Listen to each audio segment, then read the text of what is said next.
Assalamualaikum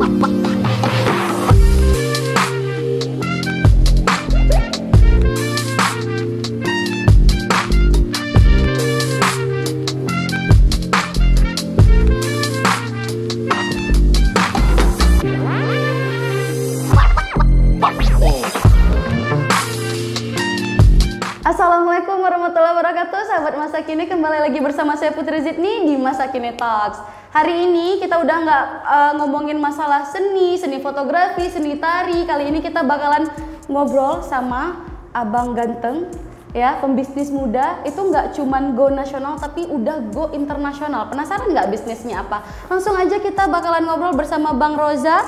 Apa kabar Bang Roza? Kayak mana nih kegiatannya selama ini, aman? Ya, diaman-amankan aja. Amanin. Sehat, kayak mana kesehatan, aman ya?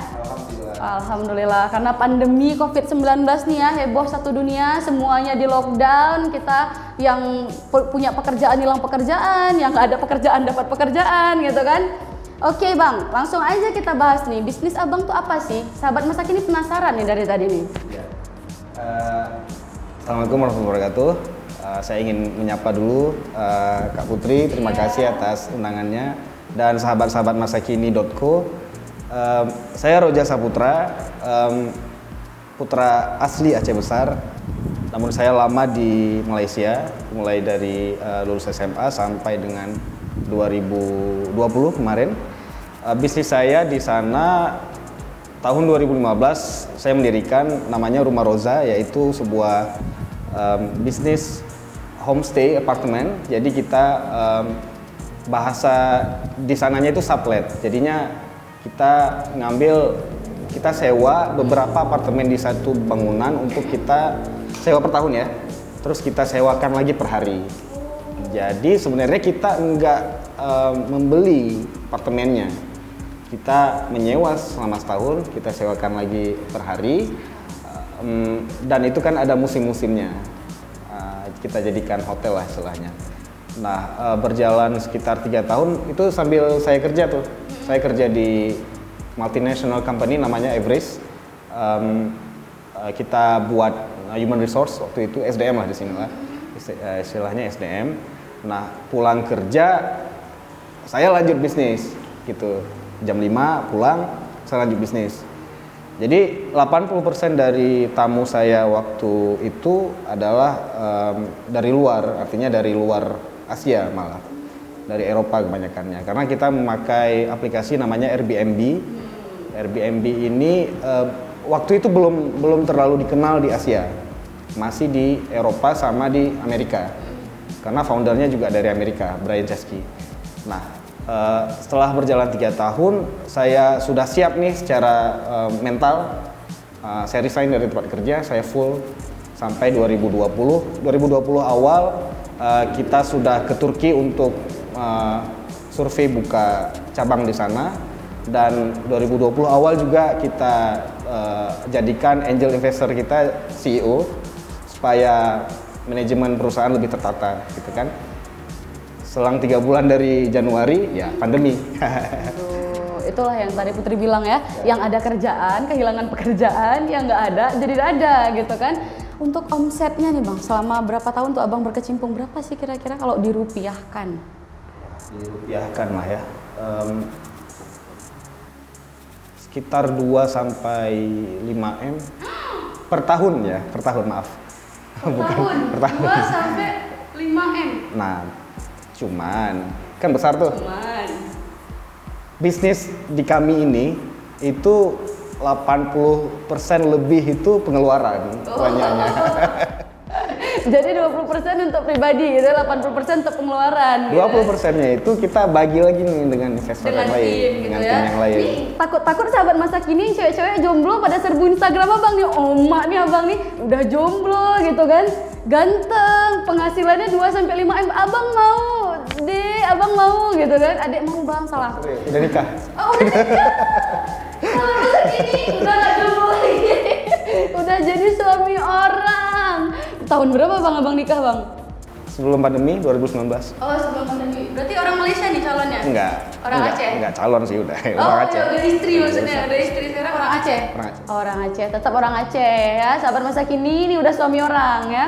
rezeki suami orang, bukan rezeki kalian gitu. Kalian cari yang lain. Mana tahu kan kawan-kawan abang yang penghasilannya sama sahabat masa kini yang jomblo tuh bisa tuh follow dulu Instagram abang nih. Ada database saya. Nah, ada database sahabat masa kini. Nah, setelah pandemi kan terclose semua ya, apapun itu ya. Apa nih yang abang kerjain sekarang nih? Kita sempat jalan selama 2-3 bulan karena kita nganggapnya wah ini bakalan ya sebentar ini gitu kan, pandemi ini sebentar. Waktu itu kan sempat kita dihebohkan dengan kalau Kak Putri masih ingat tuh di video-video, maksudnya di berita-berita orang-orang Cina berjatuhan gitu, ya kan di jalan-jalan gitu kan. Nah setelah itu kan ada kayak masa 2-3 bulan, 2-3 minggu itu kita nggak ada kabar lagi dari Cina. Padahal di Malaysia sudah menyebar sekitar 30 orang udah kena positif gitu kan. Nah kita masih kayak wah masih percaya masih ada kayak obat ini kayaknya. Ini nggak bakalan menyebar gitu kan. Kita jalan 3 bulan, cuman dari tamunya kan kita banyak tamu dari luar nih. Itu banyak yang cancel, 90% cancel. Kecuali tamu yang lokal artinya karena bisnis kita di Malaysia, lokalnya orang Malaysia. Gitu kan. Tamu 10% tinggal orang Malaysia. Menjelang bulan ketiga 100% cancel semua. Aduh, pubala gitu kan. Pubalanya. Nah, itu otomatis kan pendapatan nggak ada. Pengeluaran ada terus. Kayak wifi, listrik, kulkas nggak boleh matiin, kerja keluarin terus kan. Itu ada sekitar 6 bulan saya masih kalau pekerja saya masih sampai sekarang saya masih support mereka yang di sana sampai sekarang ya. Karena itu kan tanggung jawab kita sebagai pengusaha, itulah resiko yang sudah berani kita ambil gitu kan. Nah, sampai sekarang saya masih support mereka. Cuman di sini saya nggak boleh kayak merenungi nasib pas semua gitu kan. Ya saya harus move on, saya harus kayak legowo, pasrah dengan yang udah, ya itu takdir kan.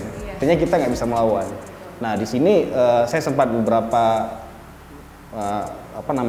sesampai saya di Aceh ini, ya saya coba buka kebab, terus ada beberapa yang lain, jadi agen ini, jadi agen itu. Mungkin kalau di dunia travel, teman-teman yang di dunia travel ini banting setirnya kalau nggak ke kuliner pasti jadi agen rumah lah, agen inilah, agen itulah gitu kan. Nah saya sudah coba sampai akhirnya saya dapat yang emang betul-betul bisa saya jalani, yaitu kafe sama produksi kacang almond.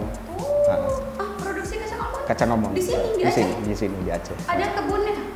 Enggak, bukan produksi dalam arti kata bertani ya. Produksi dalam dapurnya. Oke, berarti almond produk lokal gitu? Kita produknya tetap impor, kacangnya itu ya. Impor ke sini. Terus kita proses di itu saya proses di rumah gitu kan. Pakai oven yang agak lumayan gede gitu kan. Jadi per hari kita bisa produksi 10 kilo. Karena memang modal dari almond juga lumayan besar ya. Iya, almond itu kan nggak murah loh bang, per onsnya aja mahal. Di sini juga pembelinya, daya beli juga nggak seperti kacang-kacang yang lain, Garuda. Garuda jauh dong bang. Bang tolong dong, perbandingannya jangan Garuda kacang mede apa ini Garuda kacang tanah, cuman dibanting setir dengan almond kan jauh ya. Nah kalau untuk almondnya itu sendiri tuh di produk yang abang produksi itu sebagai apa? Apakah sebagai cemilan atau apa? Cemilan. Kita cemilan justru customer saya banyak yang dari kalangan pasien. Jadi yang pasien itu karena rekomendasi dari dokter ya. Misal dia ada penyakit jantung gitu kan, atau penyakit yang lainnya, ibu makan almond gitu. Nah si ibu ini nggak tahu cari di mana, jadi saya ada kayak feedback dari customer tuh 1-2 orang, saya nggak tahu nih mau nyari almond di mana. Kalau di Banda Aceh mungkin di toko-toko perlengkapan haji adanya. Nah saya langsung ngambil respon dengan menyebar ke 50 swalayan. Jadi almond saya mereknya Nati Nuts. Itu ada 55 swalayan yang ada di Banda Aceh besar. Nati Nuts. Sahabat masa kini tuh Putri sering loh makan Nati Nuts itu almond, karena Putri sendiri tuh suka ngemilin almond ya, dan nggak tahu orang di balik layarnya ternyata di sini berjumpa dengan saya langsung gitu bang. Ya ampun, biasa Putri beli di Saudi Store, iya kan? Natinat. Abis itu papa di rumah juga suka konsumsi kacang almond itu, nggak jauh orangnya ternyata ada di sini. Kira ini tuh produk luar, ternyata orangnya tinggal di sini sekarang. Terus selain almond apa lagi bang?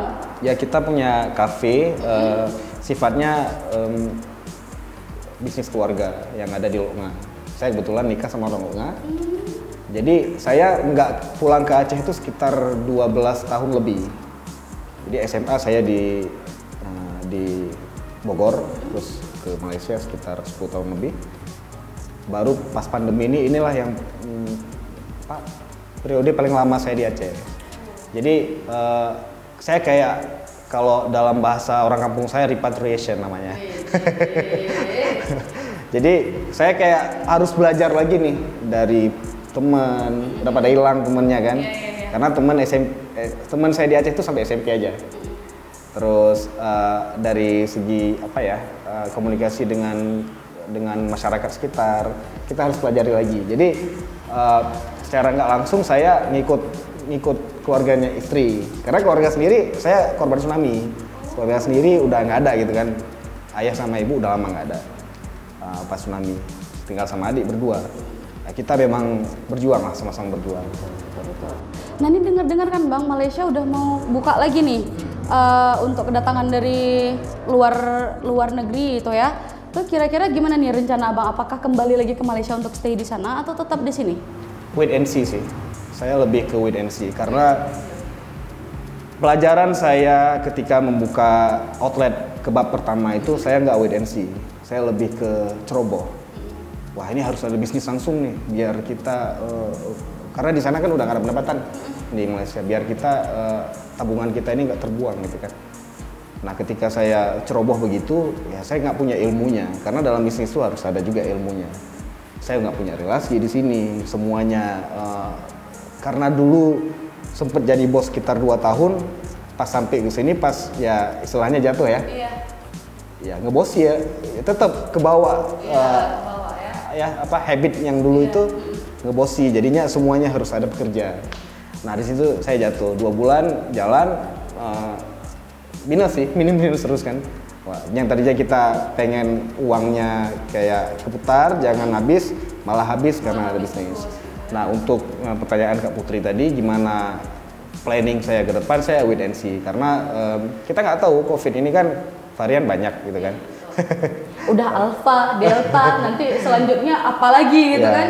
Sedangkan bisnis kami ini bisnis yang lumayan besar modalnya gitu. Karena kita kayak ngambil satu apartemen itu modalnya paling murah itu sekitar 80 juta.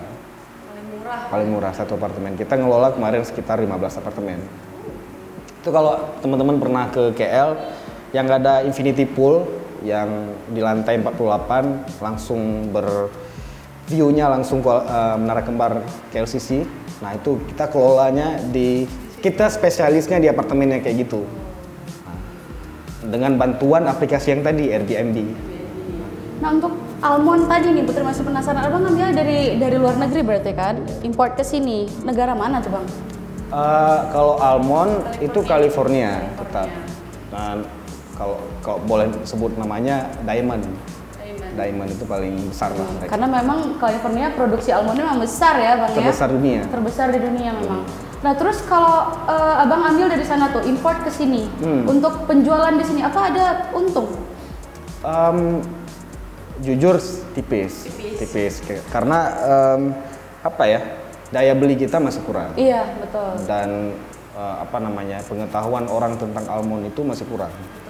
Jadi saya melalui sosial media, melalui face to face ya, saya tetap mengedukasi teman-teman. Sosial media pribadi atau Natinat? Ada yang pribadi, ada Natinat. Oke, ini sahabat masa kini buat kalian ya, ini bukan kita promosi ya bang ya, tapi almond itu memang bagus buat kesehatan nih. Nggak cuma orang sehat aja, orang sakit aja makan gitu kan, apalagi orang sehat dan makan lebih sehat lagi gitu kan. Jadi buat kalian bisa tuh cobain produk Bang Roza ini. Nutty Nuts itu berupa almond ya Bang. Ada varian rasanya nggak? Belum ya, original tetap ya. Original tuh bisa bagus buat diet juga, yang mau diet itu makan almond itu bisa untuk mengurangi berat badan ya Bang ya. Tapi sahabat masa kini jangan ngejudge saya gitu ya, sementang saya agak berisi gitu kan. Kamu makan almond kok nggak kurus juga gitu kan, nggak gitu. Tapi di sisi lain kita lihat dari segi kesehatan aja gitu kan, membantu UMKM juga gitu. Nah Bang, kita nih udah berbincang-bincang dari tadi nih, kita udah sampai di penghujung acara. Udah saatnya nih kita mengucapkan bye-bye sama sahabat masa kini di luar sana nih. Untuk sahabat masa kini juga yang pengen beli almond, mungkin selain di store bisa langsung hubungi Abang? Boleh. Dalam jumlah yang banyak gitu ya? Boleh. Harapannya sih dalam jumlah yang banyak ya, dalam jumlah sedikit juga boleh gitu kan. Kemana nih Bang hubunginnya? Boleh ke Instagram langsung nuttynuts.co atau Instagram saya @roza_sahputra, atau dicatat aja nomor WhatsApp-nya 082246916191. Oke, ini tugas Bang Atta nih nanti ya, tulis di description box biar sahabat masa kini nggak susah-susah ya menghafal, lihat mimik bibir Abang ini kan, Instagramnya apa, nomor handphonenya apa gitu ya. Oke sahabat masa kini, nantikan Masa Kini Talk saya selanjutnya hanya di masakini.co. Saya Putri Rizidni pamit undur diri. Assalamualaikum warahmatullahi wabarakatuh.